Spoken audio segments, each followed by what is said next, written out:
Election campaigns into the last stretch in Dominica. Our correspondent is on the scene. President López Obrador celebrates 1 year in office. He says Mexico is changing. And a warm homecoming from supporters as Suriname's President Guterres says he is the victim of political persecution. Hello and welcome to Telesur English. I am Estefania Bravo. This is from the South. We begin in Dominica, where the campaigns are reaching a climax ahead of Friday's general elections. The ruling Dominica Labor Party has been holding several rallies this weekend. The government has said that free, fair and transparent elections are guaranteed on the 6th of December, as they always have been in Dominica. That is in spite of a campaign by the opposition United Workers' Party, backed by the Secretary General of the Organization of American States, to demand electoral reform ahead of the poll. They offer a Dominica where a political party puts at stake the lives and the well-being of supporters, just to further its political agenda and to seek to provoke confrontation with the police. A country in which UWP shamelessly tells lies to tear down our country in the eyes of the international world. Shebe Dominic 4, we have to hold Dominica strong. You and I know that you are safer with Labour. Prime Minister Roosevelt Skerrit reminded Dominicans that his government had provided for the first time free education and transport to all children in the country, as well as improved health care. Many of our grandparents and our families did not have access to health care in Dominica because they were owing user fees. When Roosevelt Skerrit became the Prime Minister, today what do we have? We have better health care in Dominica and free health care for our senior citizens and our children. Telesur's Alejandro Kirk is in Dominica to cover the election. He has the latest from the capital, Rosal. Greetings from Dominica, this small republic in the Caribbean with only 80,000 people. Dominica is facing a political challenge this week. On Friday there is general elections and the incumbent Labour Party is facing a tough challenge by the United Workers' Party, which is a right-wing opposition. What's at stake here? Why are we here covering this election? Because Dominica has been a staunch opponent of American U.S. intervention in Latin America, against Venezuela, against Nicaragua, and now against Bolivia. The General Secretary of the Organization of American States, Luis Almagro, has been trying to interfere with these elections, trying to push for an electoral reform and also to impose observers from the OAS on the elections. This has been refused by the government of Prime Minister Roosevelt Skerrit on the grounds that such an intervention provoked a few weeks ago a coup in Bolivia based on reports that have never been substantiated about fraud in the elections that took place in October in that country. The Labour Party has been in power for almost 20 years and it's been able to build a welfare state. Free education, benefits like housing, health care for everybody. After more than a week of anti-government protests, Colombians have joined in a Latin American pot-banging demonstration, an initiative convened by several countries in the region. In Bogotá and other cities, citizens expressed their disagreement with President Iván Duque's policies. Since the massive national strike on November 21st, pot-banging has become a symbol of the peaceful protests in Colombia. Citizens are also condemning police violence against the protests. Last week, the president called a national conversation with different sectors, but the strike organizers says this does not meet their demands. They are calling for broader talks, including citizen assemblies and councils. If the government wants a solution, then it needs to call on the National Strike Committee to negotiate. We are not going to stop. On the contrary, we'll go on with more mobilizations, marches, other protests. We are going to do it all peacefully. We reject all types of violence, whatever the type. Nosotros rechazamos todo tipo de violencia. Mexican President Andrés Manuel López Obrador has marked his first year as president with an address to the nation from the Zócalo Square. Among other things, he talked about how his administration has changed the catastrophic security policies of the previous governments. The executive has made an important change regarding security. Between 2006 and 2018, the president tried to solve crime with military and police action without dealing with the root of the problem, and the result was catastrophic. That strategy left many people murdered, disappeared, and injured, a human rights crisis. Mexico is still dealing with the consequences of that mistake policy. Let us not forget. Let us not forget that on February 2, 2007, Felipe Calderón ordered the armed forces to engage in what he called a war against drug trafficking. This irresponsible decision led to a battle with the organized crime that tried to clean out drug traffickers, whatever the cost. The result was a massacre.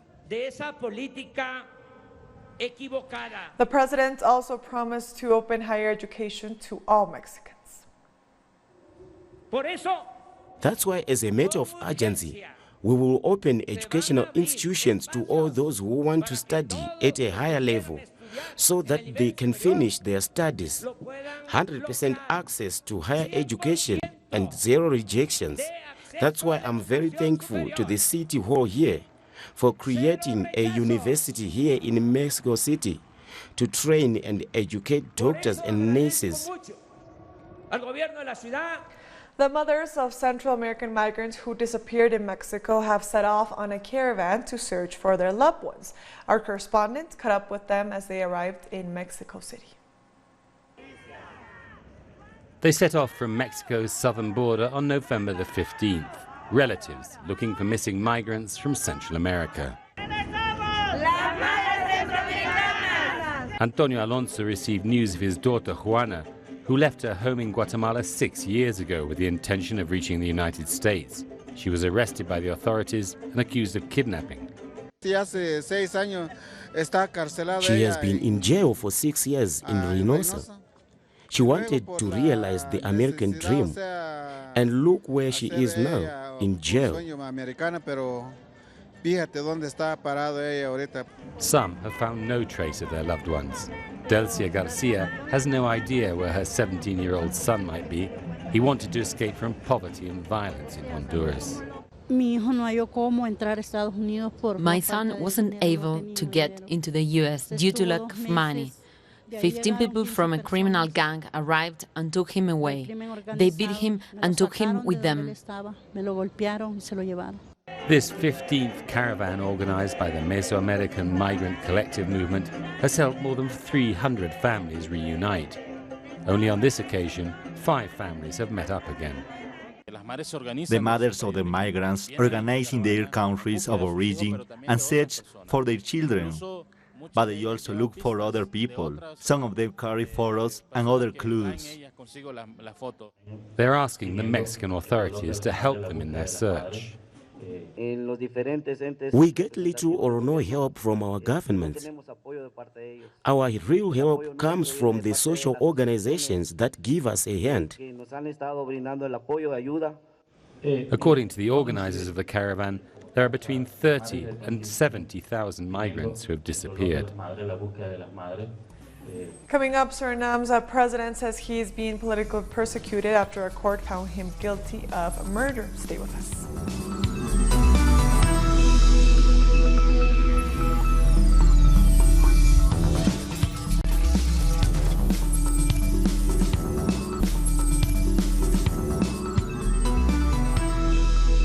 Welcome back to From the South. Suriname's President.These Bouterse says he is the victim of a political game after a court found him guilty in absentia of murder. Supporters of Bouterse welcomed him home as he returned from a trip to China. The case related to the alleged killing of 15 adversaries after he took power in 1980. The president has denied the charges and says he will appeal. We're still in the legal process, and we still need to streamline the appeal with the relevant experts. This will happen sometime later, and not around 12 p.m. as we planned. Peru's opposition leader Keiko Fujimori was released from jail on Friday after being in pre-trial detention for more than a year. She faces corruption charges linked to Brazilian construction firm Odebrecht. The country's constitutional tribunal, Peru's top court, ordered her release on Monday. Her release comes as Peru prepares for legislative elections in January. President Martín Vizcarra dissolved Congress amid a battle with the opposition lawmakers over his anti-corruption campaign. Keiko Fujimori's party held a majority in Congress before its dissolution. Bolivian far-right figure Luis Fernando Camacho will be throwing his hat into the presidential race if and when elections are held.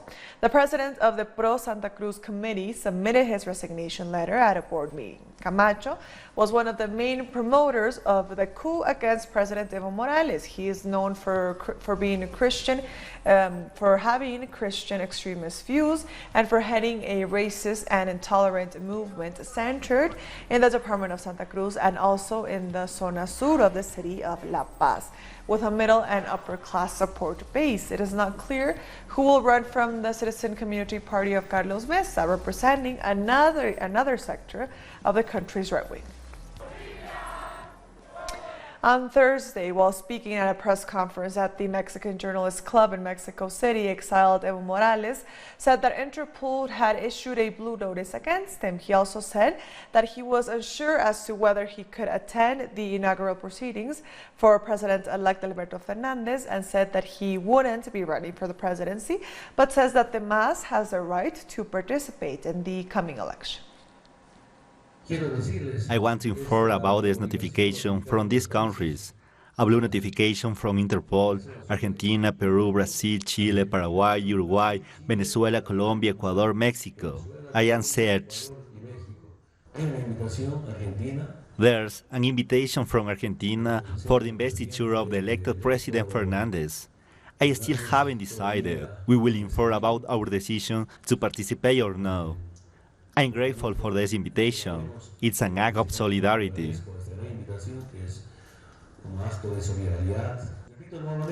I'm not a candidate. I will not be a candidate for presidency. I understood the fear that they wanted us to have, but we have the right to participate to the elections, to organize ourselves. An Argentine delegation in solidarity with the Bolivian people has released its first report after arriving in the country on Thursday evening. The delegation has gone to the area of the Sencata massacre in the city of El Alto to hear from families of victims of human rights violations. So the group from Argentina is made up of representatives from social movements, unions, and human rights activists who have thus far found that there is no judicial investigation into the crimes committed in Sencata thus far, that there has been impunity and a cover-up of the human rights violations of the armed forces and police by judicial authorities. They also say they've heard evidence of persecution and torture of indigenous people and campesinos by the state, and that the people have been denied medical care because of their political ideology. Those were just some of their reported findings thus far. Venezuelans detained in Bolivia and Colombia who were called terrorists and blamed for violent acts say they were used as scapegoats by those in power. Their testimony tells the story of honest workers who were humiliated and beaten down. Engineering Group Company Limited, Chinese construction company China Railway Engineering Corporation, was contracted by the government of Evo Morales to build 1,000 kilometers of road from River Alta to La Paz. Among their staff were 19 Venezuelans, but on November 14th, following the coup, the company decided to send them back to Venezuela through Brazil. They moved us to a command center, where the police checked our passports and our bags. when there were 9 for us left. Me among them, we were taken to a different place and tortured. We were electrocuted and beaten. The camp where these Venezuelan citizens worked is located 20 hours away from the main conflict areas of Cochabamba and La Paz. They never imagined that from one day to the next, being in Bolivia would become a nightmare. After their detention, they were taken to La Paz to be paraded in front of the press.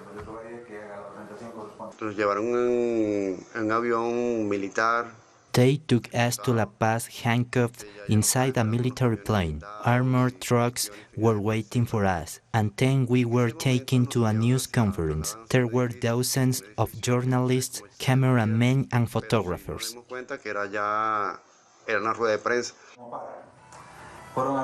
The de facto government secretary, Arturo Murillo, alongside Interpol agents, showed off these Venezuelans as his great achievement, the supposed terrorists. These people were arrested carrying weapons without an authorization. They are foreigners, Venezuelans. Us Bolivians are worried to see groups like this that want to destabilize the lawfully established government. And this is how they were paraded in front of the world, one by one.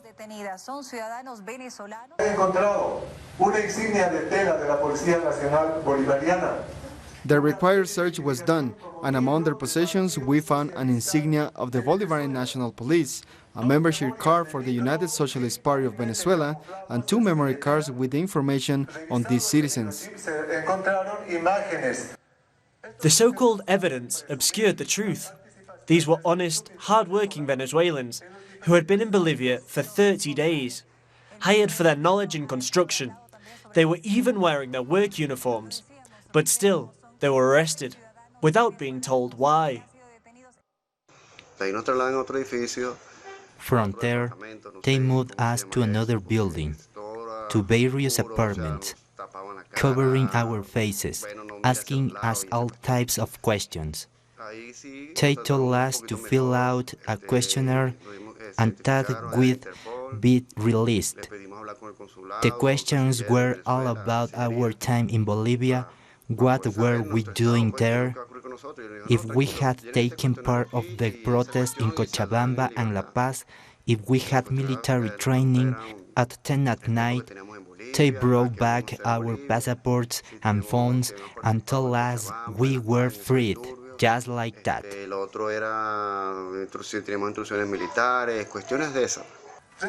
After the show, and after blaming Venezuela, they were released. We arrived in Venezuela. We are with our families finding out this was a worldwide news story. We just want our names to be cleared. On his Twitter account, Venezuelan Foreign Minister Jorge Ariaza detailed the strategy used by right-wing governments in Latin America to blame Venezuelan migration for any crisis they face. They do this to avoid taking responsibility for their own actions. Ariaza called it vulgar, brazen, and said it violates human rights. Coming up after the break, Malta's Prime Minister says he will resign in the new year. Stay with us.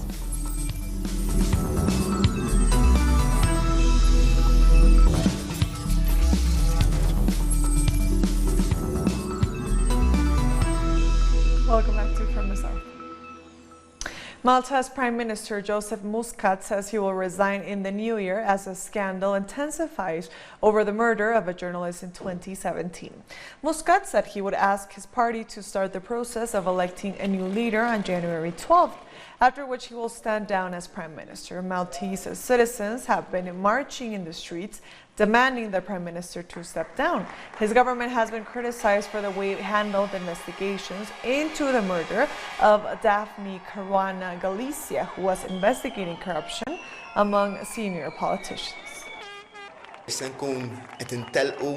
In the coming period, we will initiate a process so that our country will have a new Prime Minister. Prime Minister who will continue the work and the strong mandate of this government and continue to deliver the plan the Maltese population approved in June 2017.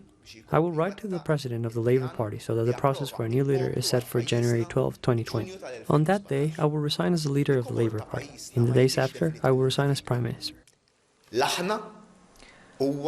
At least one person has been killed and several injured in Iraq after security forces used tear gas and fired bullets to disperse protesters. The protesters, who included mostly students, had gathered in the city of Najaf when the police attacked them. More than 400 protesters, mostly young unarmed demonstrators, have been killed since mass anti-government protests broke out on October 1st. More than a dozen members of the security forces have also died in the clashes. This Sunday, the Iraqi parliament accepted the resignation of the Prime Minister Adel Abdel Mahdi. I want a homeland. I want a fair rule. My heart is heavy. You, politicians, are all thieves, and you need to be rooted out. However, Iraq's oil minister Tamer al-Gaddang said that despite the 2 months of protests, the country is not facing any oil crisis. During the past 2 months, October and November, the oil ministry faced challenges that were extremely complicated and difficult. However, the lesson lies in the results. The results are, as you can see, you are living in Baghdad right now. There are no oil delivery crises across the country, from the north to the south and from the east to the west.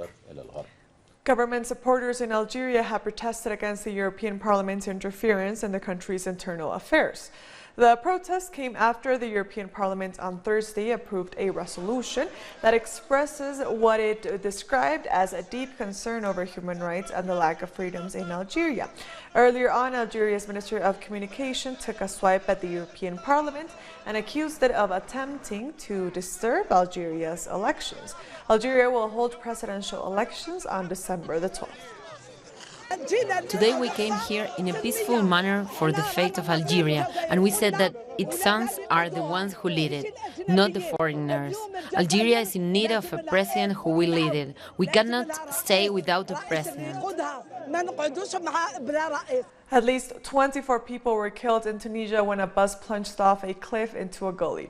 About 18 others were injured in the accident, and forensic experts were deployed to investigate the crash. The bus was traveling from Tunis to the town of Ain Adraham near the border with Algeria. On this road, there are always accidents, especially trucks in general. There are always big accidents.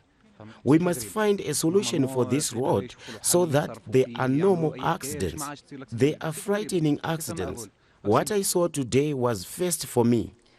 And still in Tunisia, hundreds of women marched to call for an end to violence against women. The activists walked through the streets raising brooms and banging on pots and pans. They are demanding action from the government, including an adequate budget for programs that empower women.